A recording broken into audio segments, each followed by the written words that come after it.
Yo, what's going on, guys? This is Zane, and before I actually start into the details of this video, I just kind of want to give an introduction of why I'm making this. So pretty much my friend Nick, he contacted me to ask me if we could actually do like a rematch of Jesse Anderson against Zane Truesdale, because in the anime, like the first time they played, the game wasn't really finished, and we wanted to see like what would happen if we actually just put took both characters and actually just made their deck as, you know, as good and viable as possible. So by mixing anime effects and just, you know, like the real effects of real Yu-Gi-Oh cards that have been printed. And we also had a couple of rules. So you're not allowed to play 3 copies of a card unless the character himself played 3 copies, and you are allowed to play any card that he played in the anime, the manga, or the video game. This is last resort though. So I mean, as you can see, I'm not playing Maneater Bug because that was just a meme basically. But yeah, friendly reminder to like and subscribe, and also go check out Neshi's YouTube channel because he makes really good Crystal Beast videos. So yeah, now that this is out of the way, let's jump right into it. So I'm playing 3 Cyber Dragon because obviously you're not really playing a Zane Truesdale deck if you're not playing 3 Cyber Dragon. I mean, Power Bond, Fuse 3 Cyber Dragon, make Cyber and attack, you know, face down defense position monster. That's, you know, basically the classic. You can't really ask for any more than that. It's absolutely beautiful, and this card was just like really good in the GX era anyways. Like even outside of like fusioning and, you know, XC summoning and all of that, it's just a really good card because not only is it a 2100 attack monster beater, which already is a lot, but also it's insanely easy to summon if you're just going second, which is going to happen once again 50% of the time at least. But this guy, I mean, it's gonna be really good. But if you know, Zane was actually one of the very first players to go second in Yu-Gi-Oh! I think the first one was Siegfried in the original Yu-Gi-Oh! But I'm not too sure about that. So yeah, 3 Cyber Dragon, absolutely amazing. And then core, 1 Dry, 1 Hertz, 1 Nexter, 1 Fear, and 1 Zwei, because these cards were never used by Zane in the anime. So once again, the rule applied, and we are only able to play 1 of each of these cards.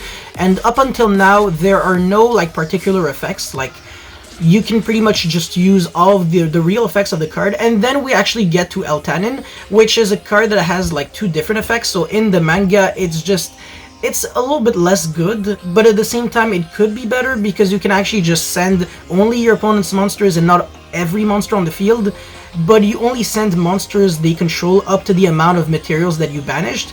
Whereas like in, you know, in real Yu-Gi-Oh! It sends every monster, excluding like Eltanin itself, to the graveyard. So for our game, we actually decided to go for the real effect of Eltanin, but I don't think it came... Oh yeah, it did came up actually. It did come up, but you know, it's not too relevant. Eltanin is a very good card. So once again, just pretty much standard. And then Cyber Phoenix, I am pretty sure he played this card. So the thing is, Cyber Phoenix isn't like a great card, but at least it's one of the better cards that Zane played that wasn't a Cyber Dragon monster, because when it dies, it just, you know, it replaces itself. You draw 1 card, so it's alright. Cyber Valley is actually a pretty decent one for like kind of bad cards, and I don't think he played 3 Cyber Valleys, so unfortunately it's one of those cards that cannot be abused with machine duplication, because for some obscure reason, Zane actually played machine dupe in his deck. I don't get it, because there's literally nothing to machine dupe in his deck. Like, there is not a single machine monster with like low attack that he played in multiples, because he didn't play Core, Hertz, Nexter, and all of that yet, and Proto Cyber has way too much attack. So really have no idea. Maybe I'm missing something and I'm not really cultured. For a Zane Truesdale fan, I know this is blasphemy, but I don't really care. But yeah, Cyber Valley is pretty good. You can pretty much skip your opponent's battle phase and draw 1 card, so very good card. And it also has a few other effects. I think in the anime it was slightly different, but in real life, I mean, the effect is just so good. I know this card has actually seen play in competitive Yu-Gi-Oh! At one point. I forgot if it was like a Dark Arm Dragon variant or something like that. Maybe not even, but I know that Machine Dupe Cyber Valley was definitely a play that people actually did make, because you can actually just draw multiple cards. And it was pretty easy to I mean, Mind Control was banned, so you can really go Mind Control, banish their monster, draw 2, you know, steal monster again, draw 2, blah blah blah. No, you can do that, but whatever. Proto Cyber is by far the worst out of every Cyber Dragon monster for an extremely obvious reason. It's the only one that is never Cyber Dragon in the grave. And yeah, sure, it's Cyber Dragon on the field, but like, I mean, even like Zwei is actually really garbage because the only way he becomes Cyber Dragon on the field is by revealing a spell card, and then he gains 300 attack, but like, whatever, because Zwei already has 18, so, and also you don't have to reveal a spell, so, and also it has another effect, like, I mean, two other effects, one when it gets normal summoned, and one when it gets banished, so, yeah, I mean, if I could play multiple copies, then I wouldn't play Zwei, Proto, and all those weird cards, but once again, we're trying to stay loyal to Zane Truesdale. And now you might be wondering, I mean, why are you not playing the Cyber Darks? Because they do not mash together. You can't really play Cyber Darks and Cyber Dragons. I mean, Cyber Dark is already a very not cohesive deck, like, as it is. Like, he's playing one Horn, one Edge, one Keel, with, like, a couple of Dragons, no search cards, literally no archetype specific cards, and it's so mediocre. Like, the only way he's winning is by cheating with Powerwall, I mean this card, by sending like 65 billion cards to the deck, like from the deck to the grave, and then going like fusion, like, I don't know, get back like 5-headed dragon from the grave and then attack. It's just really stupid, but obviously, in real life, you can do this, but if you want to play this deck in real life with your friends, you definitely can, because it's kind of like reminiscent to Goat Control in a way, but definitely more aggressive. So if you play this against someone who's playing Goat Control, you're definitely going to destroy him in 2 seconds, especially considering the fact that your extra deck has a lot of like really terrifying cards, and also you're going to see in this match. Actually, you know what? I was going to say a spoiler, but I'm not even going to spoil anything. Definitely go check out the match, though. He already uploaded it on his channel. So anyways, Creature Swap, that's also a card that he played. You know, everyone knows what Creature Swap does, so I'm not going to explain this. Emergency is a weird one because it actually has two effects once again. One in the manga and one in real life. And in the manga, it's complete trash. It only searches a level 8 or higher Cyber monster, not even Cyber Dragon monster, but Cyber monster, so a little bit more generic, you think, but not really, because there's literally no Cyber monster in Yu-Gi-Oh! Outside of Cyber Elton. And I mean, Cyber level 8 or higher Cyber monster outside of Eltonin, so there's literally nothing to search. And it had another effect, like, in the grave, you can, like, pitch one card and then recycle it back from your grave to the hand, but it, you know, in this situation, like, in real Yu-Gi-Oh! It's a little bit worse because you can only activate it once per turn, and also the grave effect is when the activation gets negated, so if you get ashed, not only can you not use another emergency, but also you cannot recur it. So that's another way people cheat in Yu-Gi-Oh! With Cyber Dragons, and then they say, oh, emergency is a really good ash bait. No, emergency is not a good ash bait. An ash bait is a card that actually wants to get ashed, and not a card that, you know, like, desperately needs to resolve, especially when you probably break, but yeah. Repair Plant, I don't think he ever played this, like, in anything, so, yeah. But anyways, the effect is straightforward, so nothing too special about that. Same thing with Rep System, another card that has been printed basically when Cybernetic Horizon alongside Hers and Fia. Yeah, and Zwei was actually printed, like even before the structure deck. So Zwei is actually a really old one, and then Dry was in the structure deck alongside Core and Repair Plant, so a little bit of Cyber Dragon trivia right there. And then Cyberload Fusion, that card's disgusting. It was printed in a weird set with like Blue Ice cards and Abyss Actor cards. I remember this because it was exactly 1 week after YCS Columbus in 2018, the 200th, and I remember that if I did have Cyberload, I would have had like a gigantic advantage because it completely changed the way you could actually play Cyber Dragon. But in Columbus, I actually did a couple of misplays, and I played the 3 Cyber Dragon with 3 Machine Dupe variant with a lot of trap cards, and I was just breaking like all day long. I only managed to survive like 8 rounds, and then the 9th round I was on the bubble and I lost, so very unfortunate. I think it was 9 rounds day 1, yeah, exactly. I think my record was like 6-1? No, 5-1 into a loss on round 9. Yeah, something like that. Not really good. That was the first and final YCS that I completely messed up with Cyber Dragon. But yeah, anyways, so Defusion is not a really good one because when you're fusioning, the materials aren't always in the graveyard. I mean, Cyberload just gets them back into the deck, and then Overload banishes them, so I don't really know why I'm playing Defusion. It doesn't work with the Chimera, Contact Fusing, because for Contact Fusing, it's not a fusion summon. That's what you have to understand. It's not a fusion summon, it's just a special summon that is treated as a proper special summon, so you can actually revive it back from the graveyard.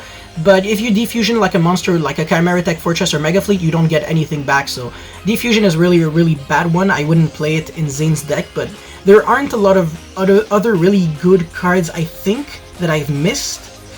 Maybe, I don't know yet. Maybe we'll see. But up until now, this is, I think, as almost as optimal as it gets for Zane's deck. So yeah, different dimension capsule, very similar to Gold Sark, except that this card actually banishes face down, and if it gets destroyed, unlike Gold Sark, because it actually has to stay on the field, you don't get the card back. It just stays banished. So better and worse at the same time. I definitely want to say worse because you don't trigger banish effects because the card is banished face down, obviously. And the card that is face down is not really a card. It's just, I mean, it's a face down card. It's a card, but it's not treated, is not labeled as a monster, spell, or trap. Just, you know, and it's an unknown. Yeah, and then Future Fusion discards busted. We used the anime effect. And, I mean, the pre-errata effect, I mean, they had the same effect. Oh, the anime effect was slightly different because your monster was actually summoned instantly. It's just that you have to wait one full turn after being able to attack. And right now, the errata just makes it 100% unplayable, so yeah, no, Future Fusion, you know, it's a 3 and it sucks. It sees no play for a reason, unfortunately, so yeah. Graceful with Pot of Greed, ridiculously stupid. I can't believe one character actually played those 2 cards in their deck. It's just ridiculous. I don't know who else actually in any Yu-Gi-Oh anime played both. I don't know if he, I mean, I know for a fact that he played Pot of Greed in the anime, but I don't know when he played Graceful. Was it much later on with the Cyber Darks? I think so. But you know, once again, for this series, I was able to kind of combine every card that he played in every single season just to make sure I was having like the most optimal deck out there. Same thing with Neshi, he was basically playing the most optimal Crystal Beast deck. Limiter removal, that's just a classic. Oh my god. What, 16,000 attack Cyber End? Oh my god. Yeah, good luck surviving this, especially since in the anime they have like 4,000 life points. Yeah, 2 Machine Dupe. Once again, this one's just a really sketchy one because I mean, he just can't even resolve it, I think. It's just, once again, please correct me if I'm wrong, but I'm pretty sure he had a dead, like 2 dead Machine Dupes in his deck that he just could not ever activate. Because I don't see, unless his Proto Cyber Dragon was somehow shrinked, or like his Cyber Dragon attacked over, I don't know, his Cyber Dragon was like interrupted by a trap that made it his attack like 0. I know in like back in the days, and I think it was like 2018, there were a couple of like scenarios where I would have like Cyber Dragon and Machine Dupe, and my hand was just like complete brick. So like these 2 were basically the only cards in my hand, and then the 4 other cards were blanks, like other Machine Dupes or like Kaijus and stuff like that. And then my opponent would have a Link Karibo, and I would go like Special Summon Cyber Dragon, not Contact Fuse, attack over Link Karibo, and then they would use the effect, and I'm like, nice, I have a 0 attack Cyber Dragon now, main phase 2, Machine Dupe, and they would be like, that's like black magic. I just turned a 2100 attack monster into a Machine Dupe target, basically thanks to their Link Karibo, which is super funny. And also, my friend Kevin Rodriguez, or I mean, I guess also known as Distant Coder, in Nats 2017, he was playing Pianissimo to basically make his Cyber Dragon, because he played Cyber Dragons in the Nats 2017, he made his Cyber Dragon 0 attack in order to Machine Dupe it, and it was, I don't know, it was just really funny. Same thing with Galaxy Soldier, because Pianissimo was actually really popular in Zodiac format. But anyways, moving forward, Megamorph doubles the attack once again, so pretty similar to Limiter Removal. That card's a really cool one. It either doubles or halves the attack, it's depending on whether you have more or less attack than your opponent, so yeah. Monster Reborn. MST is just a nasty one. I can't believe he actually played MST too. Not a lot of anime characters had access to MST in the anime, like Atem, Kaiba, just not a lot of people. MST was actually an extremely rare and powerful card because, I don't know, like the way they would actually play with, yeah, they wouldn't really play very well with like trap cards and stuff. They would like use it against like, I don't know, they would like destroy like the worst cards in the anime, but MST is actually a very good card if you use it correctly. Then Overload, that's a nasty one, even right now. Polymerization, not too great, but he actually played 2, so at least it makes diffusion slightly better, because at least the materials for once get sent to the grave. Same thing with Power Bond, so you actually have like four ways of making diffusion not too crappy. But I still would cut it. Whatever, 2 Power Bond, once again a classic. I can't believe, once again, that he played 2 Power Bond and 2 Polys, because I don't think he ever resolved more than one. It's just when he's like looking at his deck, you can actually see that he's playing multiple copies of them. Call of the Hunted, I do remember when it's just like he had it face down against Camula, and he was like considering, should I use it? But like if I do use it, then Cyrus dies, or if I don't use it, I die, so because he's gonna lose. And yeah, I mean, it's once again a card that he drew and set, and he considered using it, but he didn't use it, but whatever. I'm just still putting in the deck. Cyber Network's a really good one from the Cyber Dragon structure deck. Cybernetic Hidden Technology, another one with a really unique effect, so... in the anime, or no, once again, sorry, oh my god, not anime. Oh wait, hold on, no, I think it was the anime. It was just like season 4, like the obscure season that nobody watched. But the thing is, I forgot how he was using it, because it didn't come up in our game, I think. But Cybernetic Hidden Technology could actually allow you to destroy a couple of monsters your opponent controls, and right now it just allows you to destroy like one attacking position, so it's not that good. Cybernetic Overflow is a nasty one though, but he never got to play it. And then Powerwall in the anime was like ridiculous, like super stupid, and right now it's just completely unplayable. And Trapjammer is actually pretty decent. You know, plays around Mirror Force because for some unknown reason, a lot of anime characters play Mirror Force somehow, and either in the video game or manga or stuff like that. Not even in the anime, just especially these two. But yeah, anyways, for the extra deck, 10 cards is actually a lot, by the way. 10 very powerful cards. So, Chimera Tech Fortress, Mega Fleet, Rampage, Nova, Infinity, and Seeger are 6 cards that I'm actually using in like, in my real Cyber Dragon deck that legit tops YCS's. So quite a lot of really powerful cards already, and then Over Dragon, not the greatest, but still very decent. Obviously, if you have the choice between Over Dragon and Rampage, you're probably going for Rampage because he can attack thrice with 21. And Over Dragon can only attack on monsters. I think I forgot in the anime if he could just attack directly like 10 billion times. But yeah. Then Cyber, and obviously beautiful Cyber Eternity. Decent card. It was, I mean, if you want to like play this like RL, it's really cool with like Super Poly against Orcust. So there was a moment where I was actually playing Super Poly and I considered actually putting this card in, but yeah. And also it's hard to out for certain decks, so why not? Cyber Twin, blah blah blah, very decent. Infinity Nova Seeger, blah blah blah, I already explained that. And then the other cards that I haven't talked about, I mean, you can already see why I'm not playing them. Once again, low cohesion, or zero cohesion, sorry. But anyways, that's pretty much all I had to say for this Zane character deck profile. Once again, check out my friend Neshi's YouTube channel. He makes the best Crystal Beast videos out there. Very unique, and he's also really creative with all his deck lists and stuff like that. And check him out if you also want more videos like these. I mean, like, anime character duels. And yeah, that's pretty much all I have to say. Once again, guys, don't forget to like and subscribe if you want me to keep making videos like these myself this time. And that's pretty much all I have to say. Thank you very much for watching, and I'll see you next time. Peace!